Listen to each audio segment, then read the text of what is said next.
Thursday. It's 8 o'clock and it's the big detecting show.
Good evening. It's Thursday. It's the big detecting show. Thank you for joining us tonight.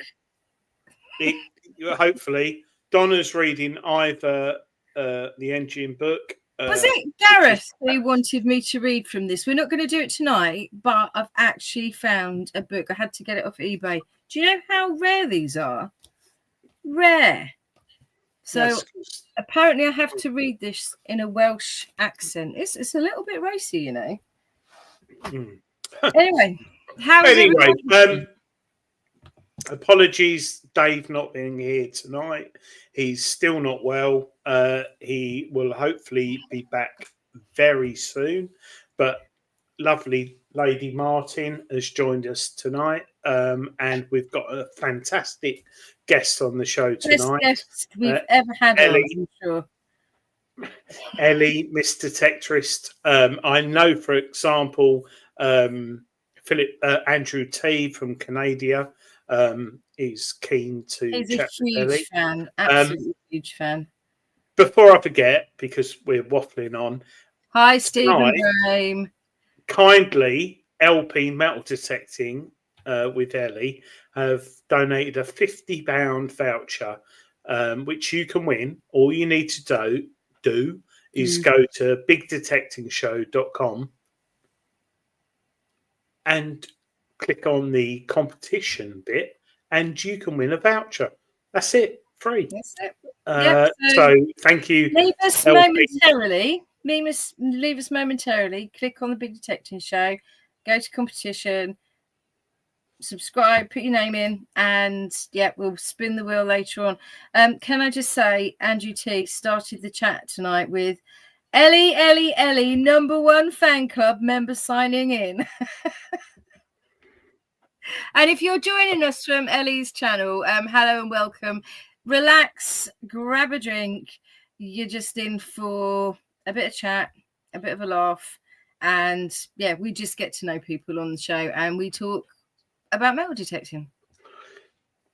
Try to and ignore Sooty at the beginning of the show.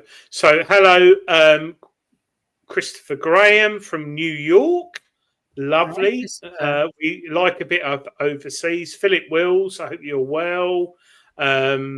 Christopher Graham, Stephen Brame, as always. Top. We need to start giving gifts, I think, to our top viewers. Carl Ellis, he's a top viewer. Hi, Carl. Hope you're well. Paul Tuck. They all are, aren't they? We've got Charlie Dreamer as well, and we've got TC Detects. And can we just give TC Detects Metal Detects No. Metal Detecting News Channel a shout out if you want to know what's going on at your leisure, as opposed to tuning in on a Thursday. You can listen to us ramble on, and you can also visit TC's Metal Detecting News website. What's the web address? I didn't write it down. I meant to do it before I came on. I've done Tony, what is it? Everything else.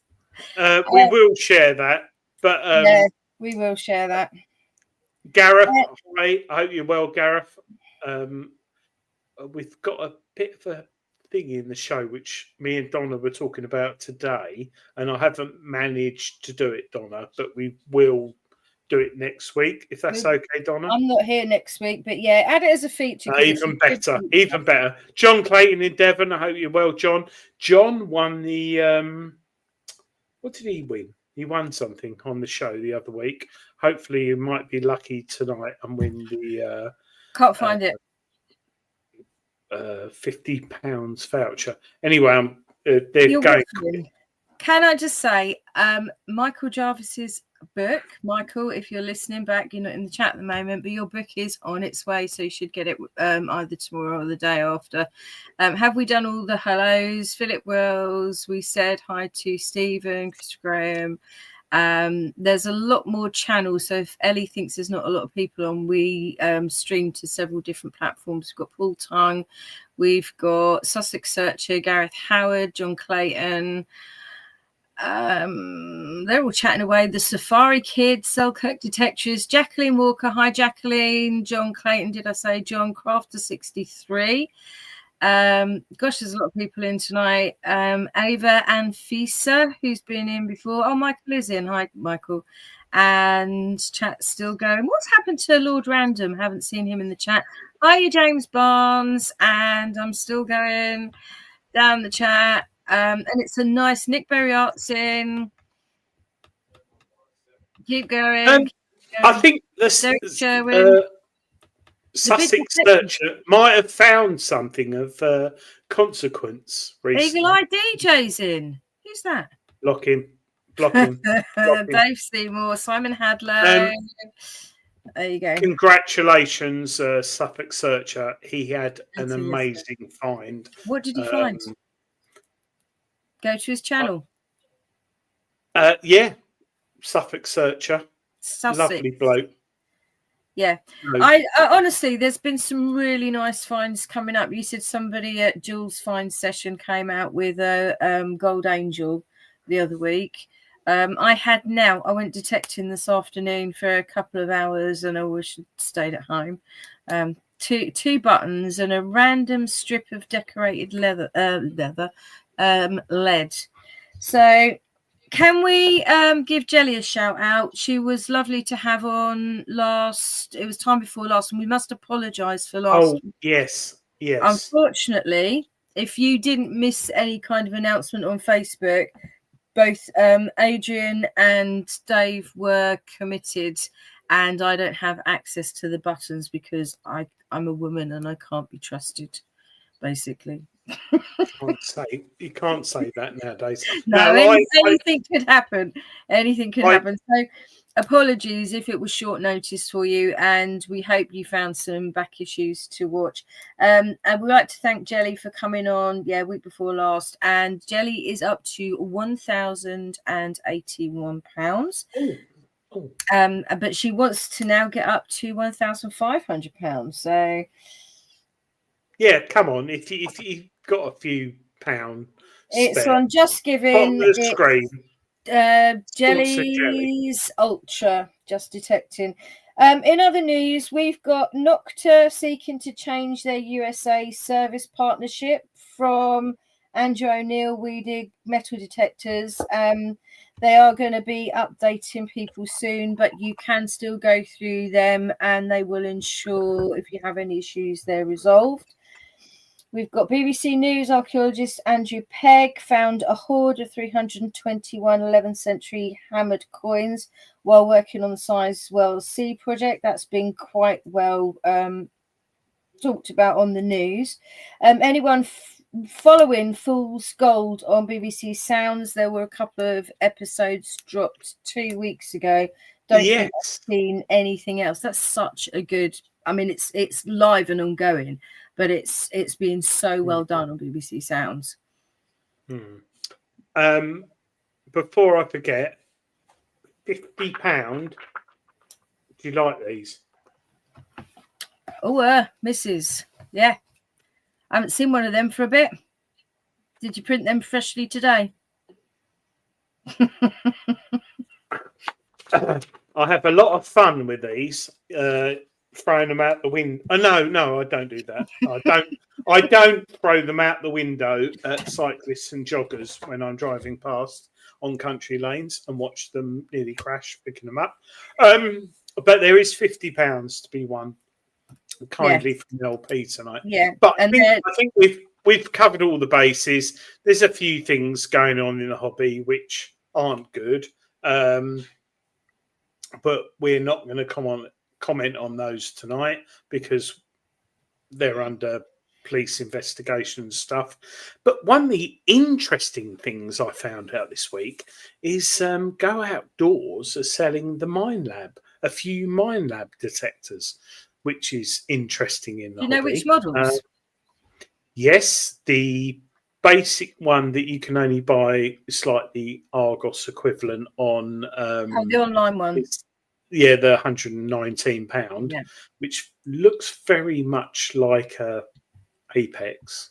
And then they've got the Xterra and the Xterra Elite or whatever. So sort of low-end machines, but it's very interesting because you can go in the store, we're going camping this weekend in Brighton on the beach. Oh, there's a metal detector there. I fancy that. Buy it. It's business at the end of the day. There's going to be a lot of campsites dug up. Yeah, but at the same time... A lot of tent pegs retrieved. It's not too different to buying a fishing rod. When you buy a fishing rod, a reel, you're not told the laws of fishing. You buy a metal detector, you're not told. You are if you go to like LP, for example, who I think send you a link to the all the rules and everything. So, and if anything goes wrong or you want to upgrade, but it's a very interesting point. Go outdoors selling Mind Lab detectors, and of course you can buy Mind Lab direct. So, but that's just another show anyway. Yeah, I mean, there was something that came up. I mean, we said there are a few kind of negative things bandied about this week, and it isn't good to hear, but there was something come up by some nutter digging holes in a football pitch. You know, don't do it, even if it is council land. It's just a dumb thing to do. I think, you know, giving people detectors to use is good. Let's hope they inform themselves and learn how to use them responsibly before they go out and start digging when they shouldn't. Yeah, I agree. But at the same time, you can go and buy a fishing rod and fish. Yeah. Where you want. I'm with you. Anyway, more excitedly, we've got a guest waiting. We rambled. Yes, and hello, Ellie. Hello. Ellie! Or Ellie, as Andrew T said. Hello, everyone. Hello, Andrew. My #1 fan. Nice to see you all, finally. And thank you so much for coming on. We've been, waiting to meet you on the show for quite a long time. Ellie, tell us, first of all, how long you've been detecting. Oh, I was thinking about this today. I think it's 2.5 years now, so still very much a baby in the hobby, but I really feel like I'm getting to grips with it now. I think I've had a kind of accelerated learning because I've got completely addicted to it, so I probably spend 5 times as long doing it as any normal detective. But it's easily done. I mean, I follow your channel and your dedication and your knowledge. We were talking about this with Jelly a couple of weeks ago because Jelly hasn't been detecting for very long, you know, in terms of in the olden days, you know, somebody been detecting for a couple of years, you'd be like, pah. But now with YouTube, and you've got much better communication links to dealers, and you've got loads and loads more digs going on. I think that definitely helps. I did try to metal detect about 10 or 15 years ago. I bought one, but it was before YouTube, and I didn't have that kind of support wrapped around me that you need when you're starting out, a community, and you need to be able to ask questions. And I found a lot of iron, and I got very frustrated, and I sold it, and I kind of gave up.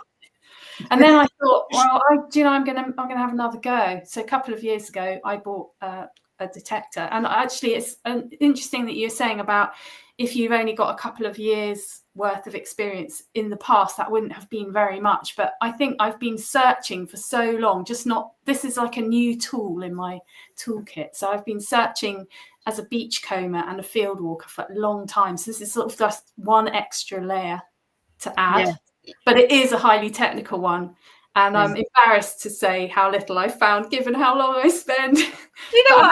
I don't actually think so, because you have some really excellent finds, and you found a skeet, didn't you? A shatter detective wall. I did. I've got it here in this little bag. I thought I'll bring it, but they're so small that I can't possibly show it on here. I've sent you. But what a brilliant rally find. I know. And do you know what? I was so lucky. I think that was just after I met you, Donna, or just before. It was on that. I was feeling so rough.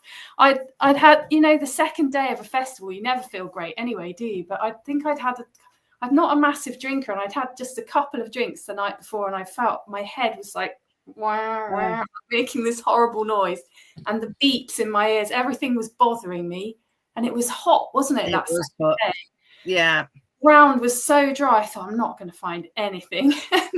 And this skeet just appeared. It must have been in the hay that was lying on the surface of this cracked soil, and it was so small. I really don't know how I found it, but thank goodness I did, because it kind of redeemed the day, because I've almost written it off. Gave you credentials when all the really, you know, the YouTubers that have been going for 10 years are saying, I haven't found much, and you're like, well, I've just found this little tiny thing. I know, but they are really hard to find. I actually was with a friend of mine last week or the week before, and he found a skeet, and he finds incredible things every time he goes out, pretty much.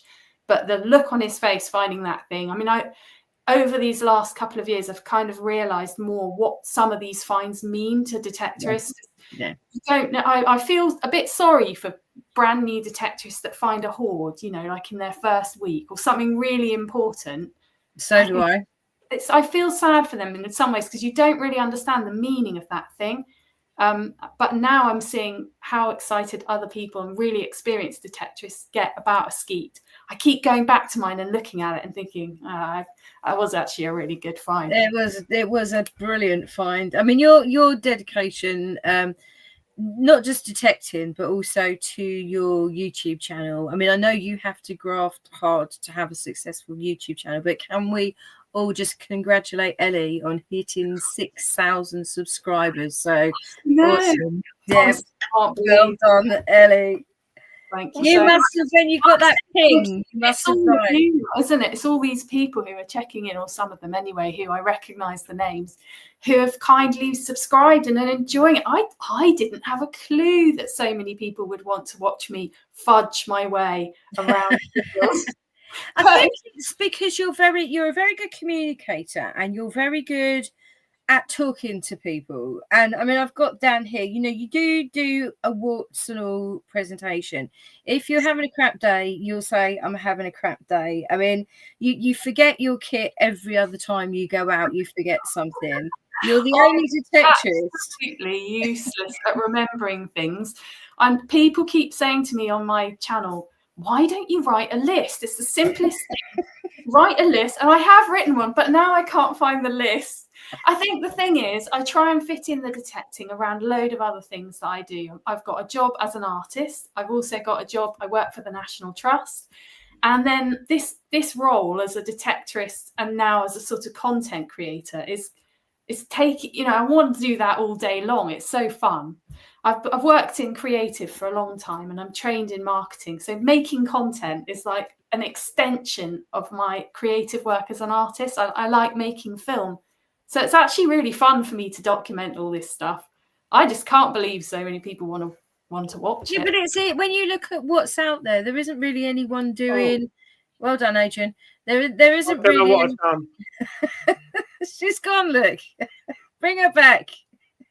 I hope you can still hear us, Ellie. Sorry, me. I told you. I me. Oh, that's better. That's quite nice, isn't it? I don't want a close up of me, but I've lost my thread now. We were talking about content. I mean, there isn't anyone.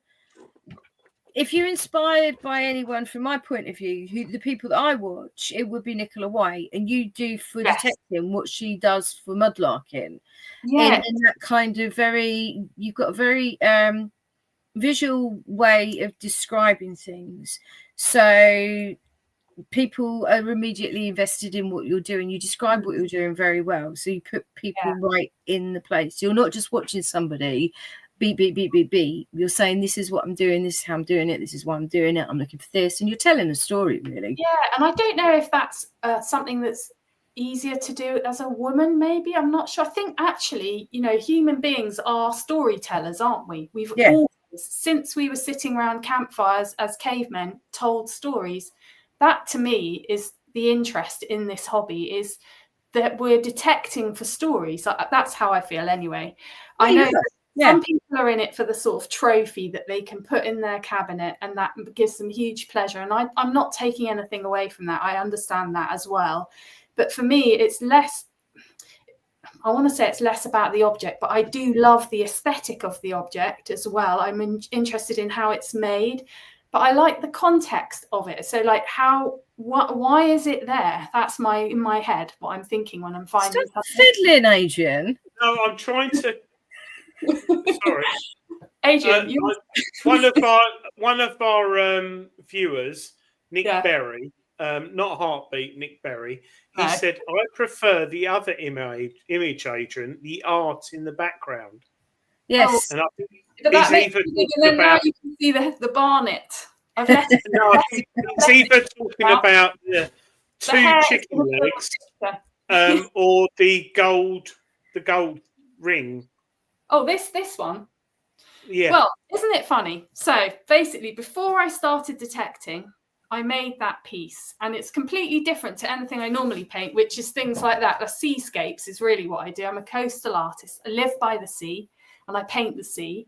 And I went to an art college and I got some funding to go to Newlyn Art School. So Newlyn is in Cornwall, and it's a place amazing opportunity. It's where a lot of the most famous artists have studied and worked in Newlyn, because the light there is incredible. So I got some funding to go there for a year.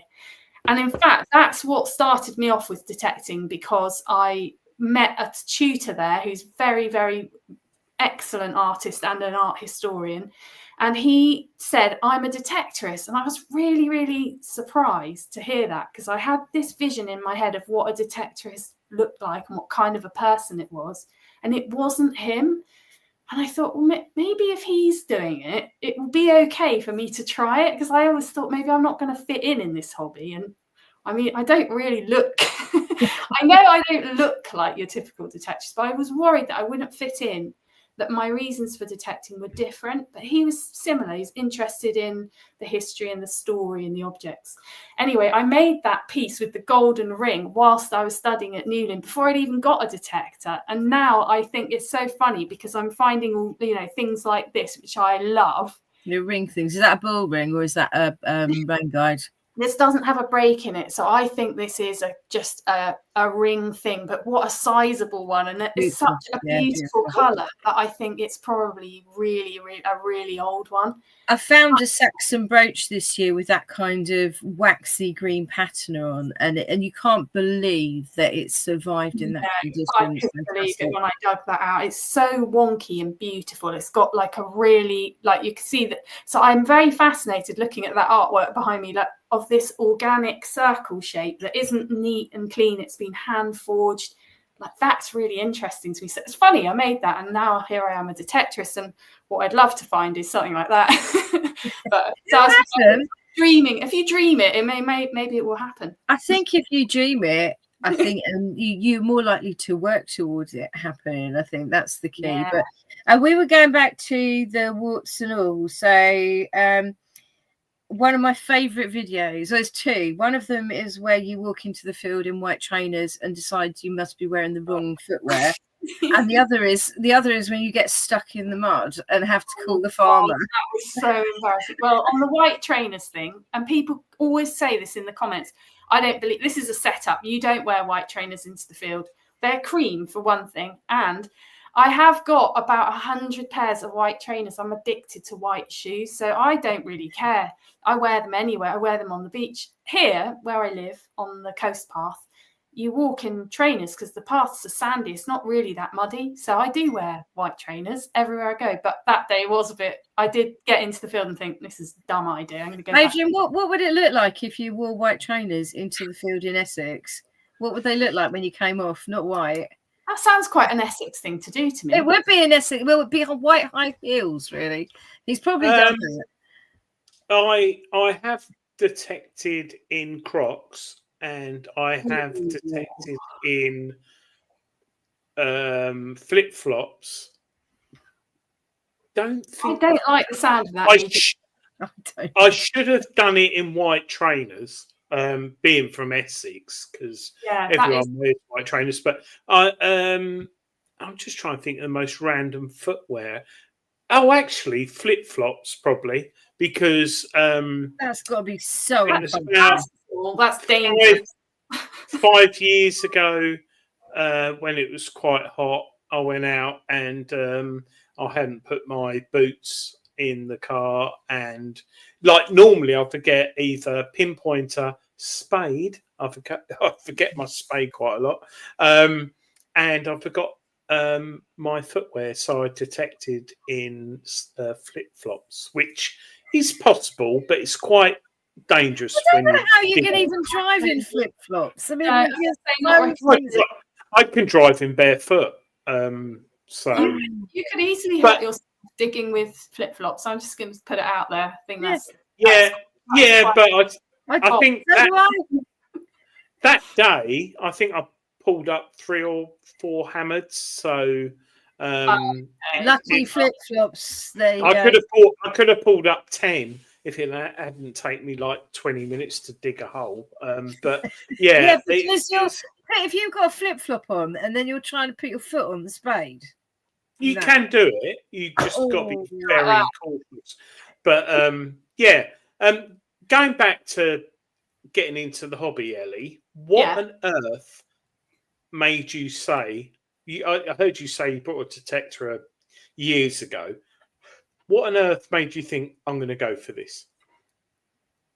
Well, it was quite a leap of faith because I thought it's not very. First of all, I thought it's not very cool. Not that I'm cool, but I just thought I don't care anymore if it's cool. I want to do it, and I'm going to do it. And then this tutor of mine said, I do it, and I'm going to show you some of my finds. And he brought this little Tupperware box into the art college, and in it there was a hammered coin, which I'd never seen before. And I was just blown away by the detail on this thing. As the reason I'm into art, and I'm just a creative type, I've always worked in product design. So in other words, how we make products is of interest to me. So looking at these kind of little things like this, like beautiful coin, don't know if you can see it, but the detail on that, like I worked for a manufacturer of small metallic objects in the fashion industry, and we spent months and months trying to build molds to make those types of details. And it's hard. It's hard with modern day computers and CAD and graphic design, and it's hard with tooling, new laser tooling. But to make that by eye, you know, some guy sitting with poor lighting, you know, not even in the, you can't work after it's even dusk. So it's working very short hours, trying to make in reverse, because dyes work back to front, trying to make an image that's going to be able to be hammered like a coin hundreds of times. Can you imagine the skill? I mean, it really blows my mind looking at hammered coins. I think that sounds a bit like when I was at art college, to be fair. That very poor light, where no computers, fiddling away with bits of clay and wax resist, and it's lovely. tough. Like, it is. You know what? Thinking about that, you really take your hat off to these people working. You know, well, making molds is a real.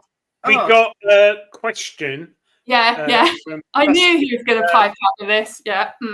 Shall I read it? Ellie, a lot of my finds are just hedge fodder, but I'd like to know, what's your favourite hammy you found, and why you think we find so many Eddie and Lizzie hammies? I think this is the Sussex Searcher taking the mickey out. It is, my favourite hammy that I found, I just showed you, which is my great, is lovely. Favourite stick. It's so beautiful. It came out. It's quite rare as well. And I love that coin because, well, it was the first one I found, and I found it in front of my family because we were having a camp out at this field, and we had friends and family there and a fire going. It was like something out of a film, like Swallows and Amazons. We'd been fishing for mackerel in the day, so there was mackerel roasting on a fire, beautiful sunset, and I thought I'll get my detector out and just detect around the camp because I thought it'd be quite fun. They threw a few quids down for me to find, and I found those, and then I found this hammer coin in front of everyone, and all the kids came over and they couldn't believe there was treasure, you know, just in the soil lying all around us. They appreciated it, did they? They didn't just they did. I said, do you realise this is a coin made in the 1400s? Like, that coin has been in the ground for 600 years, and we're the first people to see it, and that somebody lost that and were probably really annoyed they lost it as well. Kids love that sort of thing. I mean, I do work quite a lot with children in archaeology, and kids absolutely love anything that comes out of the ground, whether it's a piece of worked flint, as long as you can tell them a story about it.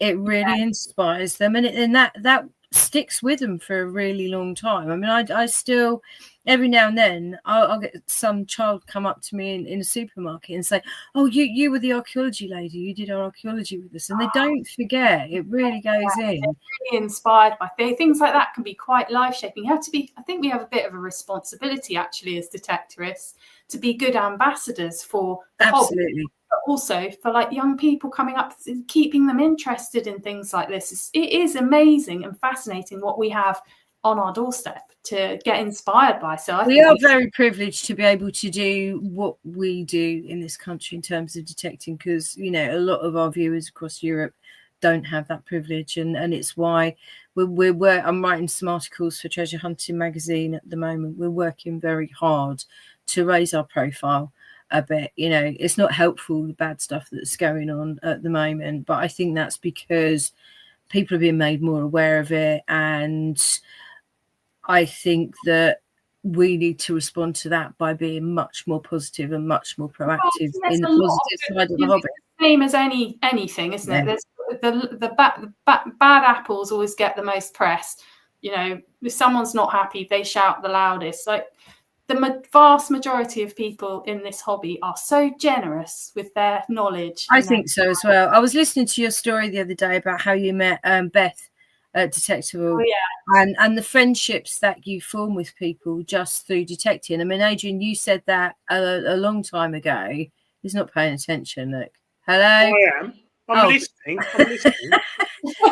but he said a long time ago, like, if it wasn't for detecting, you wouldn't be friends with half the people that you're friends with. No, I think the host of tonight's show, Dave, is probably on paper one of the people I would never, ever, ever want to be associated with. And no, he knows that. He knows that. A big, strong, gobby northerner. He's allergic to northerners. No, I'm not racist on northerners, but Dave is like, oh my god! If I saw him on holiday, I'd think, oh my god, what the bloody hell's he doing in this hotel? And yet, when I met Dave, well, I came on the show 6 years ago as a podcast then, and I don't even think it was big. It was an American show because one of my finds, and I thought he's a nice bloke, and we're best mates, and I hope he gets better soon. And he is a prime example of, how can I put it? Don't judge a book by its cover. Yeah, so I'd say if I was the last man on earth, and I know he's being ventriloquist now. Sorry, Dave would be up there. He'd be one of my best friends. He'd be on your island, wouldn't he? I mean, I've seen how. 100%. He's one of my best friends, and I've met numerous people through the hobby, and I don't go to rallies often.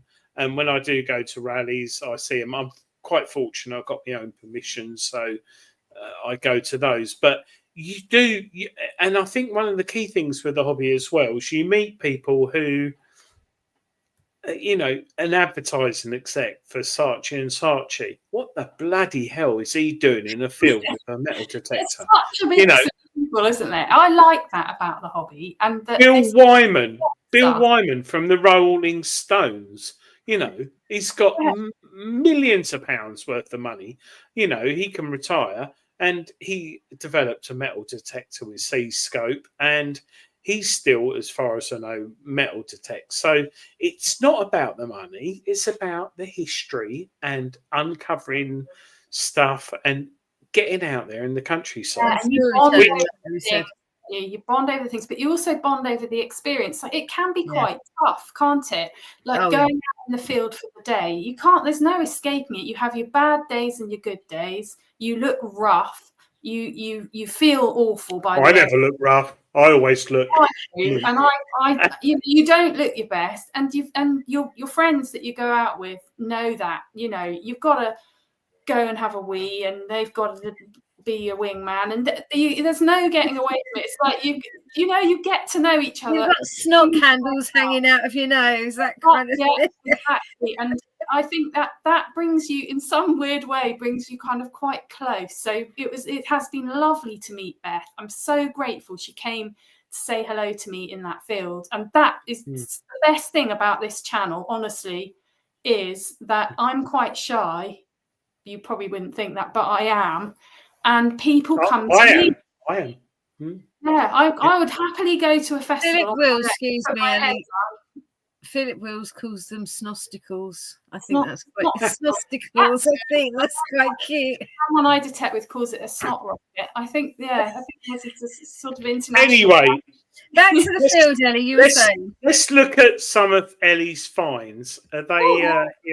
There it is. So, There's my what's all this about, Ellie? So that's Henry VI, did you say? That's Great. my Henry VI half groat that I found. There's the Okay. barbecue going off behind me, and my disgusting nails. And that is the lovely coin that was made in the first reign of Henry VI. So Henry VI. This is how I don't know a lot about history, but I'm learning through my finds, as I'm sure everyone does. So Henry VI came to the throne when he was 9 months old. And I've done a bad job there because I've shown you it slightly the wrong way around. But that image is the image of a boy. It's his first reign between the ages of 9 months old and about 10. And it's the image, it's the face of a small boy. It's lovely to look at that and think, that's not a man. And it's a beautiful coin. It's in pretty much perfect condition. It was worth 4 pennies, and that was someone's pay for, depending on what they did for the week. Could be a whole day's pay. It's got to be a fairly rare coin. I mean, I found later Henry VI Calais mint, and I know they're pretty rare coins. I think you can see. Right. Like DJ said, please tell me you found a fibula because Adrian's on a drill. Shut up. One of these. No, sorry, what's this? I had one especially lined up. So that's the other side of that beautiful coin. See how lovely it is. I mean, what a thing to find. What a hobby. What a hobby. I mean, and you can see as well with the What's lettering this? in What's terms this? of the die as well. You know how that is on my finger right now. that's a beautiful ring. That is a Georgian. I initially thought it might be Roman because it's got that really interesting finish on the gold. Yeah. And it's got a very interesting stone. It's like a hand faceted stone. It's not the best of pictures, but this you might be able to see it better on my actual finger. But it's basically got a lovely red.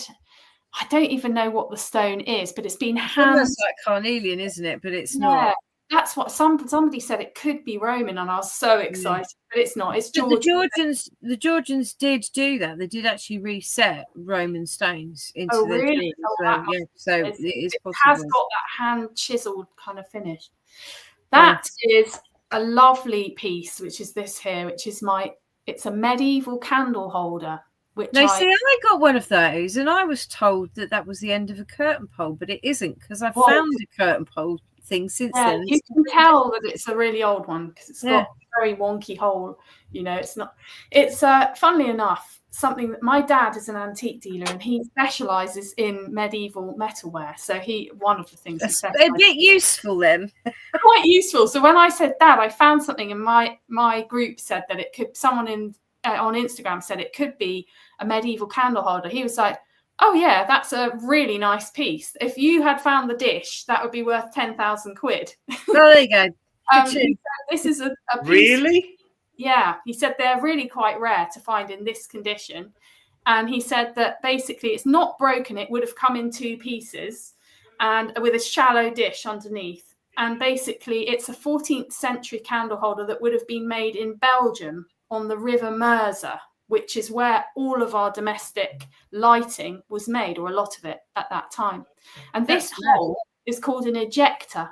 And it's for when the candle burns right down to the bottom. It's how you get the stub out of the base of the candle holder. So it's actually really quite a cool find. It is. One of my favourite things to have found. Right. I actually, you've taught me something because I had no idea our lighting in the medieval period came from Belgium. Well, and that is so similar to the one that I found. I'm going to have to go back and have a look at that. I've seen quite a lot of sort of taller, quite a little bit thinner ones, and they're slightly later. They're sort of 1500s, I think. Yeah. So a young boy, happy face. there's that ring I showed you before, and I don't know, but I'm gonna say I think that is old. I mean, I collect a lot of these ring things because I think they're really lovely tactile objects. I think that's got to be you've got to be round about Saxon period just for that pattern. I don't think it's any later than that. So wonky, isn't it? And smooth. It's really nicely crafted. What kind of context did you find it in? Do you know? It was found in Wiltshire. I don't know a lot about the land because it's a piece of land that's somebody else's permission. Getting loads of opportunities to go and detect places that aren't my permissions, which is really great. But I haven't been doing the research on the land that I normally would do with my own permission. So no, you don't tend to with other people's. No. Do you? And Wiltshire's such an interesting area because it's just rich, isn't it? I mean, it's just everything there. I love Wiltshire. I do love Wiltshire. We've got a friend that we stay with on the Wiltshire border, and there's such a lot of everywhere you look, it looks like history. And I've been lucky enough to have done archaeology in the Stonehenge landscape as well, and that be absorbed in it. I'm very fond of Wiltshire. That's a beautiful Dupondius that I thought was a pound coin. But the actual, you don't often see them with that kind of relief on them. They're normally amazing, beautiful that was brooch. Is that the like an unbonnet brooch, the round one? Jules helped me. He said it would have had a cloisonné kind of enamel front. Yes. But what I liked about that brooch very much, looking at the close up of it, is the way that pin's been crafted. Like so fine. Yes. So beautiful. I found one like that, an unbonnet brooch, Roman unbonnet brooch, which had a pin pretty much the same as that. The ones with the round ones with the dome on the top. Yes. And all the disc brooches that I have found, they haven't had the pin on the back. You're racing ahead there, Adrian. I mean, isn't the photography stunning? Well, a medieval house, and it's the same coin, I'm afraid, because I've only found about 10 hammered coins in my detecting lifetime. But I thought, actually, I'm going to take it to an authentic setting, and that's something I really recommend. Such a lovely thing to do, is to take a find to a place which is a setting which would have been where that thing was used. I like to do that. So I went to a place in Devon called Shoot Barton, which is a medieval house. You can go and walk around it and see all the original architectural features, like the windows are still original. And I thought, right, I'm going to take a few things in my pockets and then get them out and take some pictures. And that's what the shoot's always been closed when we've been up there. So that opens only 6 weekends a year. They open it. Right, it's free to go, but you have to book to go and look around. But it's really worth going. It's really impressive building inside, particularly the attic space and what they call the garderobe, which is the toilet that the chute goes down the side. I don't think that's why it's called Shoot Barton. Anyway. Ellie, did you put the coins on your hand to take? I did, and I also lost one in the lawn, and it's still there. I was just about to say, absolute idiot. All that shrubs in underneath you. It's like when I found a few decent finds over the years, and last year I found something of subsequence, and I took a photo on my hand. You've made another new word, subsequence. It dropped in a load of thimbles, thistles. Thistles. No, they're Scotch. Brambles. That's it. And I just couldn't get it out, and I thought, oh God. That is a prime example. Yeah, no, I definitely lost the coin, and even worse, the rabbits that we've got dig under that. We've got 2 pet rabbits, and they dig under that. So it's I'm going to go and retrieve it at some point. It's only a small one, I think. I feel really bad that we haven't said anything to all these lovely comments. Do you think we normally get to them in a bit. We've got they're following them. TC said subsequent. So did I, TC, but he didn't even notice he'd said it. I think. Sussex Searchers asking everyone who's at Mine Lab 500 this year. And Derek Sherwin said, I was told that it might be a linking ring off a 2-horse chariot. That's your ring thing. Lots of people like finding hammers. Mercy Metal Detector is being rude. Stephen Brown said he's got an Iron Age ring. I bet it's very similar, Stephen. Lots of nice hellos. Hi, evening all. Wows. Ellie has a beautiful fibula. What have you got, Adrian? Found in the ground. Lovely guy. Love Chris, yeah. Yeah, he's Chris is lovely. a good bloke. Yeah. I've got one Too of his nice. lovely pots up behind me, actually, his lovely Roman pots. I'm Oh, there's the old seat. I'm gonna Wheel it fly out. through My these because we're running out of time. Not You've that got we 10 minutes till Adrian's Wall, and you haven't I sent know. it to me No, yet. we're not doing Adrian's Wall tonight Are we not? because no, we got Spin the Coil. Can we just give people a minute then? Because those people who joined late, we're going to talk to Ellie in a minute about how she got involved with LP, but LP very kindly put up a prize tonight, £50 voucher for LP detecting. So if you would like to go to the big detecting show, I will do it, www.bigdetectiveshow.com and register under competitions, then you will be able to be in the wheel, and we'll spin the wheel, and the randomly selected winner will win a £50 voucher to spend at LP motor detecting, which is very generous of them. Ellie, how did you get involved with LP? Oh, well, LP, I was a customer of LP before I became part of the team. And I went with LP because I sort of knew that they were a reputable firm. And I think that's really important when you're making a big purchase like a detector. But not only that, you're making like a massive investment in time, like going up and down. If you want something decent that's going to work, don't you? Well, I'd heard from friends of mine who were detectorists that they were really good, not just when things go right, but also when things don't go right. If you need help with something, they are brilliant and they sort it out. And so I knew their customer service was really good. So I bought from them.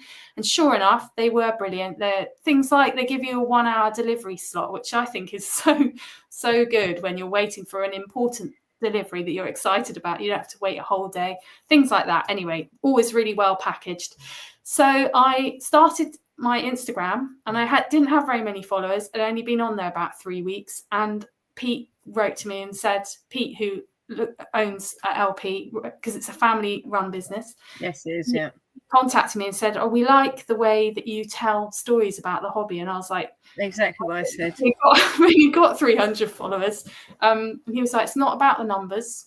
He was like, it's about the conversation that you're starting with people who are interested in what there is to do in this hobby. And he wanted to represent women as well. So he's got 25% of his team are women, and he's reflecting the fact that we're a growing contingent in this amazing hobby. And I think we are. Yeah, I think we are. We'll talk about women in detecting in a bit, but yeah, I mean, I think he must have seen what a lot of people are seeing in your channel, but that must have been an awful lot of pressure on you then to go on and develop the channel. I mean, I will say before you answer that, LP were brilliant last year.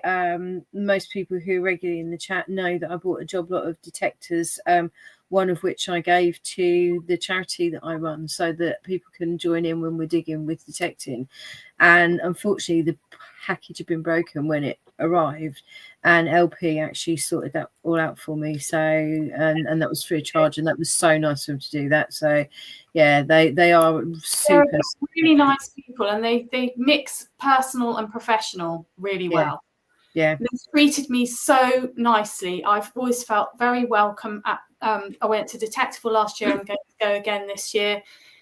And in terms of developing the channel and feeling pressure, there's been no pressure at all. They just said, just do your own thing. If you want to mention it, LP, do that. If you don't, if you're doing something else, don't worry about it. They're very, they want it to be you I didn't even have a YouTube channel at that time. So I you were going to have one. I know I've got one. Anyway, I mean, I think they're brilliant and they're lovely, lovely people. So I think. I think I know for a fact Pete is a lovely bloke. I met him numerous times and camped, sadly for him, right next to him at Detectable, not last year, the year before. We had a good chat, and he's so, how can I put it, enthralled in the hobby still. Passionate. And when you're doing a business, you know, whether you're selling ice creams or you're selling stocks and shares, you go to work every day and it's the same thing day in, day out. Pete's still on it. He's on the ball. And I think one of the keys to the hobby, which I won't dwell on too much, but Ellie, you buy a metal detector off Amazon, nothing against Amazon, you get it delivered, and that's it. That's it. I've got this very problem now because I've got my pinpointer isn't working great, my Garrett one. And I went back through my records to see where I bought it and I couldn't find any. And then I remembered it was a gift from my husband. And I asked him, where'd you get it? He said, Amazon. I was like, oh.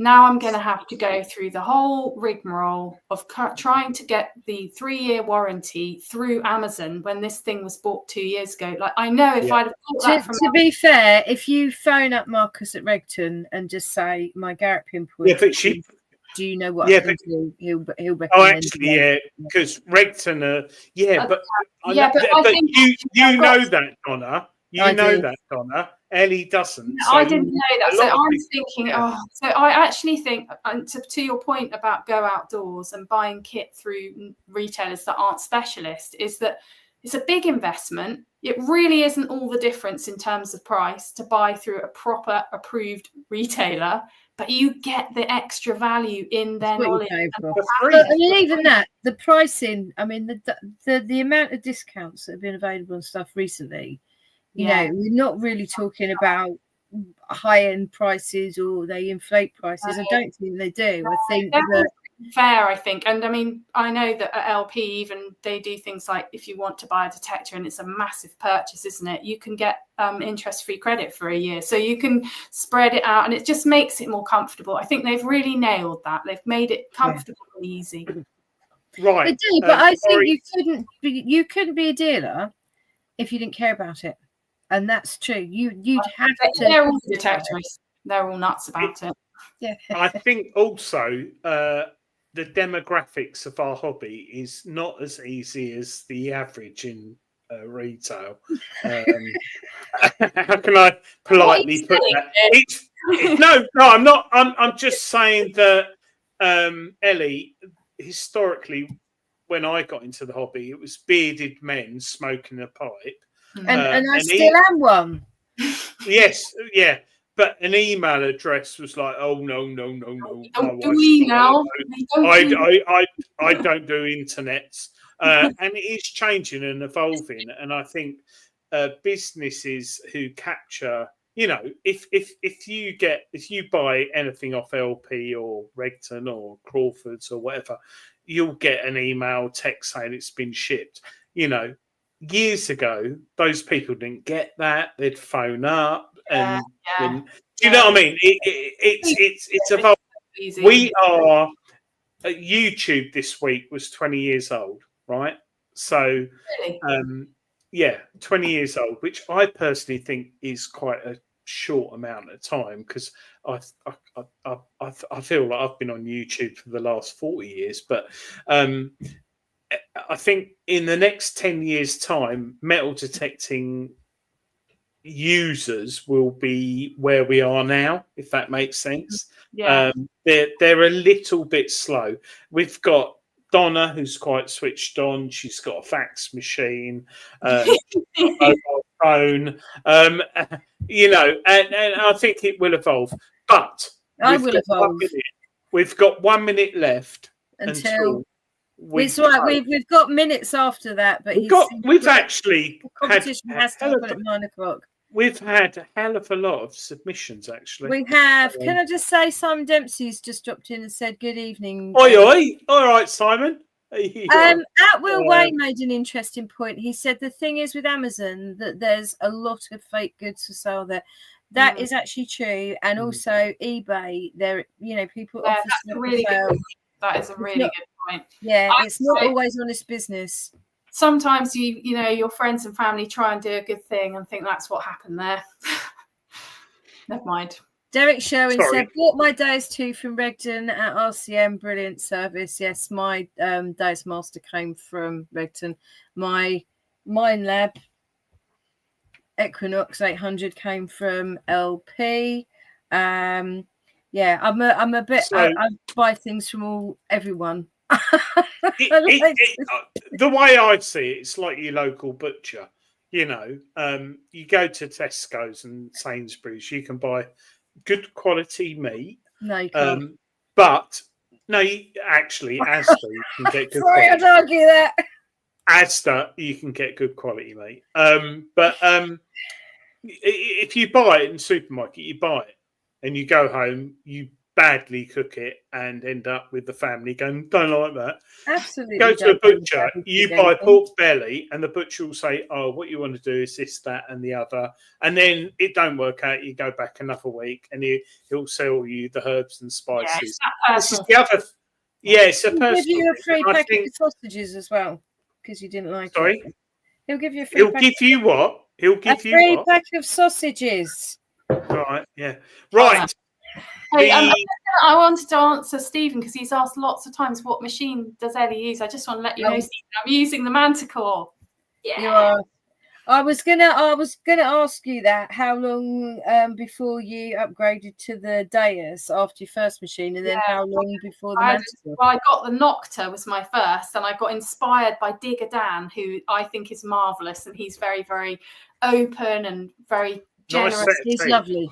Dan's lovely. He's lovely. He's so nice as well in real life. I knew I'd like him in real life, and I never thought I'd meet my hero, but I did. I met him at RCM and then again at Detectable. Lovely guy.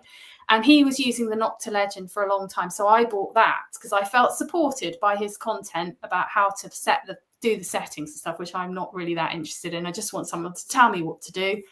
And then he switched up to the Manticore, and I felt really betrayed. I'm a little bit cross, and I didn't watch for a while because I was cross. And then I went to a Deus 2 because I thought I'm spending a lot of time on. Hadn't realised how much time I would invest in this hobby, and I thought I just don't want to miss anything. You know, if I'm doing this walking, I want to make sure I'm catching everything. So I picked up the Deus 2. And then it was only a couple of months ago, I've been hankering after a Manticore because I've been watching all these really experienced detectorists that I'm working with in Wiltshire, finding just the most amazing things and tiny bits of silver. And I was like, why am I not? Is it me? Is it the machine? And I thought the only way to level the playing field here is to get this Manticore. And I'd never used the Mine Lab, but my God, is it brilliant. I think you either I've got one of each, and I think you either. So I've got the Legend, and I've got the Deus Master, and I've got the Nux 800, and I think mine are useful for different things. I've got other machines as well, but I'm going to keep them all. I use the Deus 2 still. I'm trying to get to know the Manticore, so I'm mainly using that at the moment, and I love it. I love the way it looks when you look at the screen. I love the big format of it with my rubbish eyesight. I love the way it feels in my hand. I'm using the 9-inch coil, so it's light as anything. I thought it would be heavy, but it's not. I love my 9-inch coil on the Master. It's simple. You don't need to fiddle with the settings. You really don't. I mean, I have got a program on there, which is the Life Can Be Simple program, the Luke Van Asher one. And it's very easy and it's brilliant and it works. The presets are brilliant and you really don't need to fiddle about. Who wants to, I mean, I'm not into that. I know some people really love that, being able to customize it, but I would like to just be able to switch it on and to be able to know that I'm going to have a good day and find what's there. And I feel that very much with the Manticore. That's what I'm able to do. But the Deus 2 is good for different things. Like you can break it in half, put it in your backpack and climb down a cliff, which I did the other day. I couldn't do that with Manticore. We'll talk about how nuts you are in terms of your expedition after we've done the competition, shall we, Adrian? Yes, okay, go on. Yeah, then. I'm just hopefully I've just God, here we closed go. the competition on the website and So the competition on the website is closed. If you are watching after the live show has ended, please do not enter the competition because it's already finished. We've got Curly Fishing Gran Colonel Fishing Peppy. Ground. You're Peppy. Hello? I'm having trouble with the spin the wheel, Donna. Hi, Okay. darling. Talking. Yes, we'll keep talking. Okay, I- so you, Ellie. We'll do spin the coil. Yeah. Okay. When? Looking forward to it. Now? Does Ellie know what this is? Well, I'm kind of guessing what it might look like, but I haven't seen it. So Oh, the spin the coil. Oh, no. You don't want it. Dangerous territory. I've got some more questions to ask Ellie Adrian as well. Go on then. spin the coil. Wow, look at all those names. Wow. everyone. No. This isn't the We've had- competition yet. This Pref- is for We've you. had What's Prevel this? that. I'm This trying to is read the... so. Let's do one. Okay, So, go on then. Let me Ellie- see how that works. Yeah. You might have already answered it. It'll be which hob on the cooker.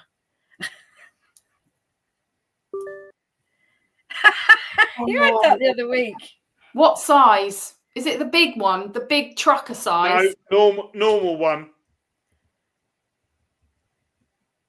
85p. That's not bad actually. This does depend on where you live. That isn't too bad. What It's is not it that then? far off. Tell me the truth. Tell me. I don't know. I pay about £1.80 something for a pack of 4. But that's yeah. I think Ellie is in the real world. She Yes, could have she said is. It's a test. you £8 see. off. The only thing is I can't read the questions. Would you use your phone as the detector? What Yeah. does that mean? He means the controller box. Yeah. Yeah. So Quest currently in the process of launching a detector, which a company did many years ago, the air detector, which used your phone as the control box. Would Okay. you That's be- a good idea. Yeah, and Quest have got one, which is in the pipe. It's going to be available soon. Would you be happy using your phone? What phone do you use? A Nokia I've Flip? got an iPhone. Oops, I've got an iPhone 15 Pro, which I use for all my filming. So the problem I've got is I'll be filming whilst detecting. So I'm going to have trouble there, aren't I, with the two things going off at the same time? Well, yes, because you're going to, but you might be able to film your finds through the detector. But anyway, yeah. but I'm going to say generally, I think that's a really good idea because what we want to do is cut back on the amount of rubbish that we're having to carry around the field. And I always take my phone. Exactly. As long as it goes beep, I don't. Are you detect in shorts or a skirt? Yes, you do. I detect in both. I detect in it all. I do detect in shorts, and I've been told off because of ticks, but I've never had a tick, but I do check. And I sometimes wear a skirt over some leggings. So Yeah. I think I detect in both. And in the summer, I sometimes just wear a skirt, but only if I'm on my own. Because it's not. See, in Cornwall, you do get ticks, don't you? So, yeah, we don't around here. If you're up near Thetford, there's a lot of ticks. Yeah, wherever there are deer, there are ticks, basically. I've got deer in my garden, actually. Oh, someone really wants to know the answer to that. No, because Adrian's a I think that's Dave. It's every other question, isn't it? I like this game. This is fun. I love this one. This is very relevant. This is really relevant. You were just talking about hair. Stephen Brown just asked, does TC wear a skirt? Thank you, Stephen. Quest Air Detector is available at Spinner Disc for £269, said TC. Ah, okay. Shampoo. I just use whatever's on the side of the bath. It's more important what conditioner do you use? Oh yeah. Shampoo, that's neither here nor there, is it? It's the afters. It's the conditioner. And I use hair food for that. Hair food. Otherwise, it just goes like this. One more. Stephen Brown wants to know what talc does TC have? Johnson's. And Philip Wills uses Johnson & Johnson baby shampoo. I like the smell of that. Oh, TC uses the one Lady Martin and Adrian bought him, he said, with his talc. I know exactly who I'd be if I could choose to be another detectorist. Who would you be? Holzhammer, 100%. Would you? What an I'm trying to get him back on the show. Incredibly He knowledgeable, wonderfully he articulate man. And tells a wonderful story as Tells well. a great story. He's an antique dealer like my dad. In fact, I think they've crossed paths at some of the fairs. I rate the way he places his objects into a context. He knows in the field he can do it. He's like, oh, this is and he'll come up with some, and then he'll go back to his studio or his whatever he calls it. What's he called it? HQ, and he will reinforce his knowledge with books. But he's just intelligent, you know. Yeah, I think that is one thing. Is that I think detecting is becoming more intelligent. There used to be, and there always has been, a lot of knowledge in the hobby.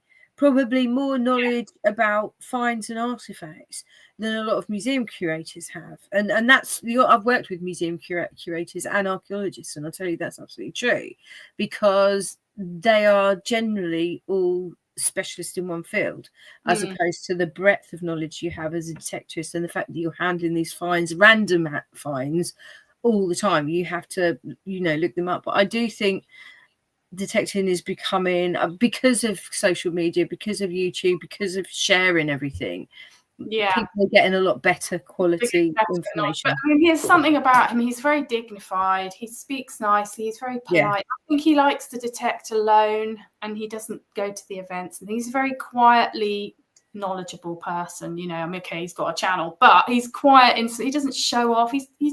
He doesn't have to shout. He's very honest with his emotions when he finds something great. He's so thrilled about, like a little boy. He's like a little child. Every time. About him, I think we should all. This hobby should bring out our inner child, shouldn't it? Dave Moore says Holzhammer is brilliant. Learn more for him than about finding any other YouTuber. Yeah, I've been following him since I discovered YouTube. Really. Although when he came on the show, he did offer me a stuffed badger, which I'm yet to receive. He does. He likes his taxidermy, doesn't he? Yeah. Right, Ellie, he's not very far from me. You'll have to come up and stay, and then we'll have to hop over and see if we can get on this field. So we've not got Adrian's wheel or the wheel tonight to pick the winner. So what I'm going to do is on my computer, we've got 156 entries, which is wonderful. I am going to press a button any second. And I'm going to tell Ellie when to tell me to stop, and she will pick the winner. I'm just randomizing them. You won't be able to see it because it's got So Ellie, this is better actually, because if you're watching, you've shut up, Donna. If you're watching, you've got to say within 1 minute in the chat, "I'm here," and you'll win the £50 voucher. If you're not there within 1 minute, we'll move on to the next one. So, Ellie, tell me now. Stop. David Seymour. David Seymour. That's who I was hoping it was. Is it? David, if you're in the chat, can you just put in a hi, I'm here, David Seymour. David Seymour, shout out to David Seymour. Anyone else? David, please be there now. He's probably gone for a wee, and he'll come back and he'll watch this bit back and say, "Oh my God, I missed it." Hey, David Seymour is in the house. Well done, David. Well done. Lucky you. You can put that towards anything you like, David. Yeah, well done, David, and thank you Fantastic. To LP Metal Detecting and Ellie for giving that. Dean McAvady lost. He didn't have the opportunity. He's arrived late, unfortunately. If anyone didn't win that, you can still get discounts by using my code, Miss Detectorist. Do you want to give your YouTube channel a plug while we've got everyone's attention? Oh, yeah, okay. Well, if you're not already subscribed, I'd love to have you part of the community, and you can subscribe it's at Miss_Detectorist on YouTube. I think my official name is Miss Detectorist UK. So I'd love to have you there if you're not already there. It is. If you literally, Ellie, it is Miss Detectorist UK at Miss space underscore. Yeah, Detectorist. I'm the same And on if you search Miss Detectorist, it will just come up because you are so popular now, and you have. For those of you who don't know, have never been to Ellie's channel, Ellie has a big loyal following. She just hit 6,000 subscribers, and she does lives, pop-up lives as well, from the field, from random places, from Pompeii even, and we'll chat about that in a little while. Yeah, I did that a couple of Ellie, what's your discount code? It's Miss Detectorist, all one word. And yeah, you just put that in the promo box and you should get 10% off most things on the LP Metal Detecting website, which is lpmetaldetecting.com. Yeah, that's it. So, Ellie, you said you didn't start out with a plan to record your journey per se. Like when LP picked you up, you didn't have a YouTube channel. What inspired you to film your journey? What made you? Well, I was already filming in portrait format, so like this, for Instagram, because that was my natural working with reels, which some of you might have seen on Instagram. I really like working in that short form video with music, like bringing my experiences to life that way. And I thought actually it'd be quite fun to turn the camera the other way and have a go at making some longer form video. So I just did it because I was, as an artist, I was traveling to some really cool places. So the first video I made is called Tiny Treasure, and it's about a shipwreck bead that I went to search for. So it wasn't even I watched it today. Oh, did you? It's a really nice. I will sometimes watch it back and think that's actually a really nice video, because I was on the Isles of Scilly, which a lot of people haven't been to, but it's off the coast of Cornwall, and it's absolutely stunning, beautiful little set of islands, but very treacherous waters. So lots of shipwreck history there. And as a beachcomber, I thought, right, I'm going to go and find. I'd heard of this story about these beads that had washed up in the 1700s, and I thought, I'm going to try and find one. The chances of finding them are very slim. Even people who live there don't find them. And I thought, I'm going to take myself off on my own on a boat, try and find this bead. And I found one, and it was a miracle. And so I thought, well, since I go to these lovely places, I should show people. I want to share it. Like, I'm there all by myself with these amazing landscapes and doing adventures. So I thought, well, I'll film it. And I just thought I'll put it on YouTube, and it went from there. I didn't think I would ever make a weekly video, because I thought I'm not going to be a slave to this algorithm. I'm going to put video out when it happens. But actually, people end up saying, when are you going to make a video? So then I feel like, I want to make a video for you, so I'll try and do one every week. But sometimes it's every other week. Yeah, and I don't think anyone minds. I think you have got a very loyal community around you, and I think they support you like you're a friend. And I think there are a lot of people out there who experience this hobby on their own. It's nice to have somebody there that you feel you're having a conversation with, and it must be strange when you're out at a rally or something and people come up to you and say, oh hi, I'm so I'm always in your chat. So funny. I feel it's so lovely and generous when people come and say hello. I still can't believe that now. Like last year, because I was still quite fresh to it, I think I only had 1,000 or so people, and I thought, well, how's anybody recognizing? How are you recognizing me? But they were coming over and saying, are you Miss Detectorist, and having a little chat. So that was really nice. And I'm looking forward to this year even more, because I bet that'll happen again. Yeah, you'll be mobbed this year. You have to do autographs. I have to wear a disguise. But you are a brilliant ambassador for women in the hobby. And I mean, you are mostly a lone detectorist, and you've just said, about your experiences all over the place. But I mean, you are an explorer of remote places as well. You're not afraid of, you go into your haunted farmhouse, your little cottage place. I seek scare the wits out of yourself. Yeah, I don't really like places with lots of people. I find the group digs can be quite difficult for me. Do you like that, Adrian? What do you feel about it? I personally, I've got a lot of permissions, and the whole reason for me metal detecting is to get away from everything. So now, obviously, I work for Treasure Hunting magazine. I design the magazine layout, do the website and everything. And I'm at home now, which is different.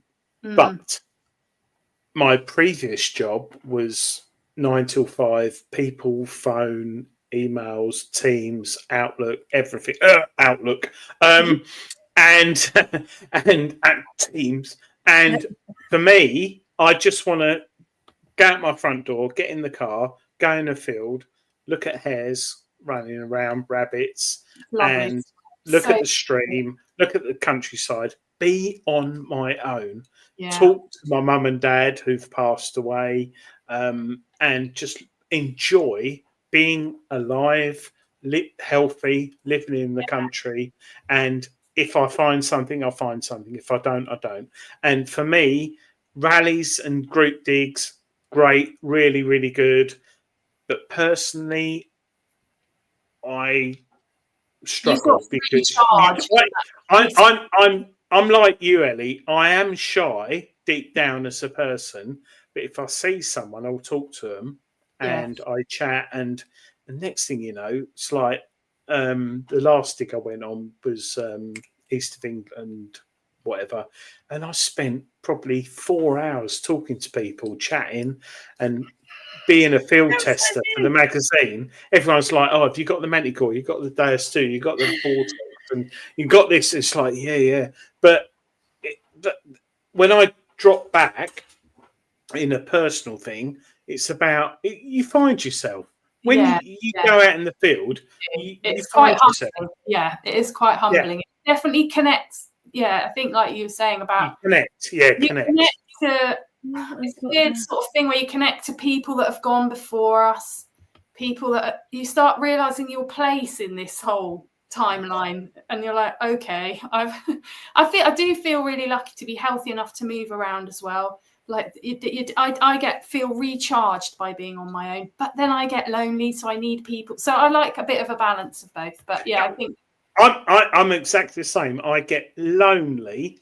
A very small amount of the time.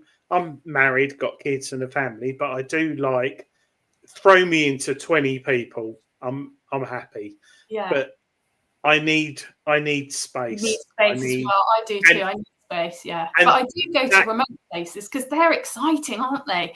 And they're places where the history isn't written yet. Like nobody knows that much about that particular field or that little old abandoned building. Even the landowner can't tell me much about it. So for me, that's like my opportunity to find the story here. Like what has been going on here? Let me see what I can find out with my metal detector. I've got a farmer like that who he basically he saw me detecting on adjacent property, and he was talking to me, and I didn't realise he was a farmer. And he said, "Well, you know, do you want to go on my fields?" And I'm like, "Oh, you're the farmer. Amazing." He was out walking his dog, and he didn't really look like a farmer. And the stuff that I found on there, and he just says to me, "Donna, what the bloody hell were going on this field all them years ago?" Was he from Wales? He can't believe it. I don't know what accent that was, but it was amazing. Yeah, I think it's one of the key things, going back to what you were saying, Ellie. It's like you like detecting on your own, and at times you like meeting people, but it's like me, social media. I've got an Instagram account, Facebook and all that, but I can't be. I don't post my finds. I've had some amazing finds. I've been lucky, but I don't post them. But hats off to you for sharing your experiences on YouTube, because most people watching the show tonight will realise, you know, you make a video, it's nothing there. The content's not great. You still got to upload it. You got to deal with all the comments. You got to deal with all the Facebook and all that. And I personally, I know. Well, you know what? I'm quite strict with myself. I believe that social media should be a social place. Like, I'm not just going to post for the sake of posting. I actually love making the content. I love making the images for my Instagram, writing the copy. I love writing, and I love making the video. And if people want to enjoy it, brilliant. And then in the feed, when people are making comments, I try to reply to everyone individually, because to me, that's the social aspect. That's the community building. If there's any nastiness, which there's very little, I've been super lucky. I've only ever had a couple of comments that I would say are not nourishing to the community. I Not would, Good way of putting it. well, honestly, if they're not, it's not, I have not had any nastiness, nothing nasty. But there have been a couple of things that I've thought that is going to make my community feel like they might not feel more comfortable about commenting now because that person's been a little bit, not that nice. So I would just remove that person straight. Yeah. I think that's my right to sort of curate. I think it's actually my responsibility to curate the community to make it a comfortable place for people to hang out and have. It is the best thing. It is the best thing to do, and you are. I mean, I suppose you were talking about Alexander a little while ago, and a lot of people have said, "What about Tasky the dog?" But Alexander, he doesn't have that kind of channel, same way as you do in terms of lives. But he does talk to the people in his channel, and a lot of people have said, they really like his channel in the chat. Because he does that sort of thing. He is communicating with people and he keeps a friendly community. That's so important. That's what social media should be, I think. And if it's something in your feed isn't nourishing to you and doesn't make you feel good, just get rid. I mean, I think we all have to edit.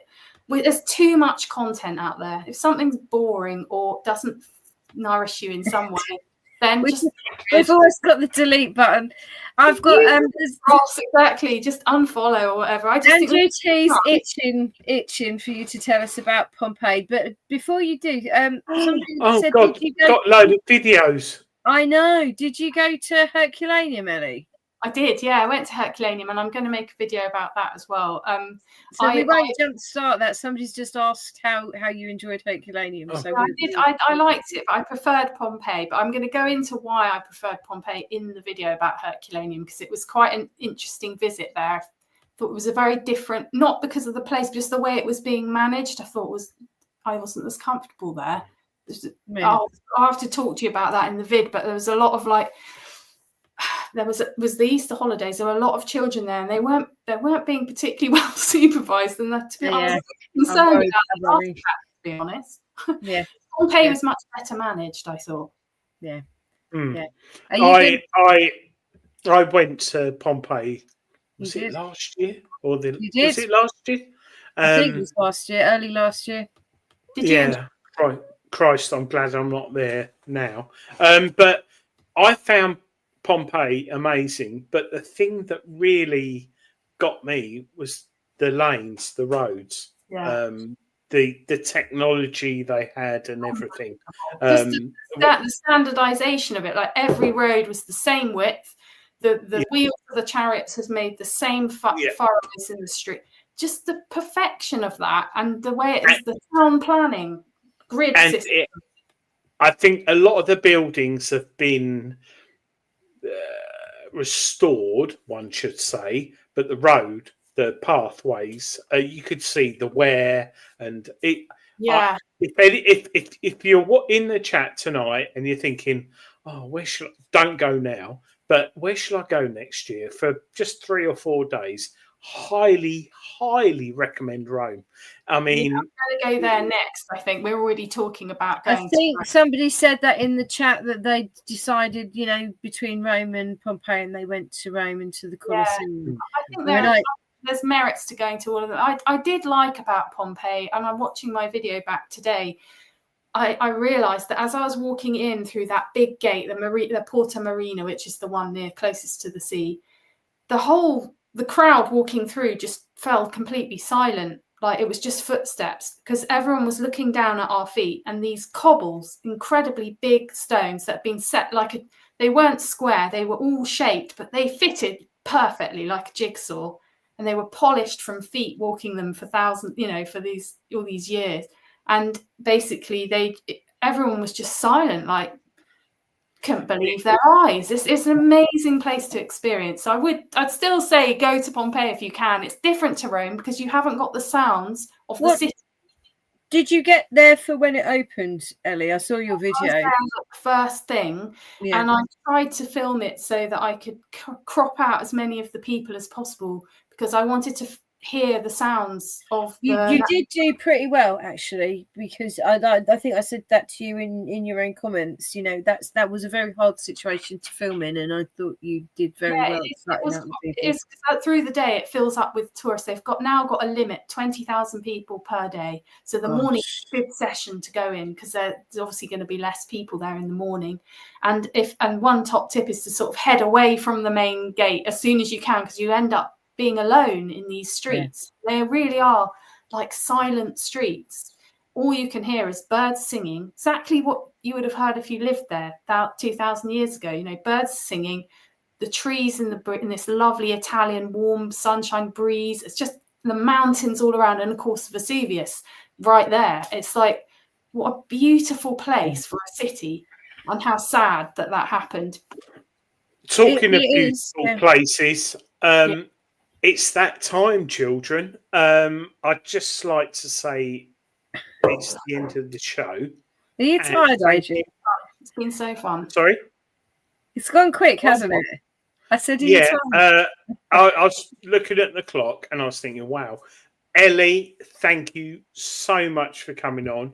Come back and tell us some more, I think is the... Yeah, I think Ellie should come back. I'll be very happy to. I think you should... You could write some articles for Treasure Hunting magazine. I think that'd be quite good.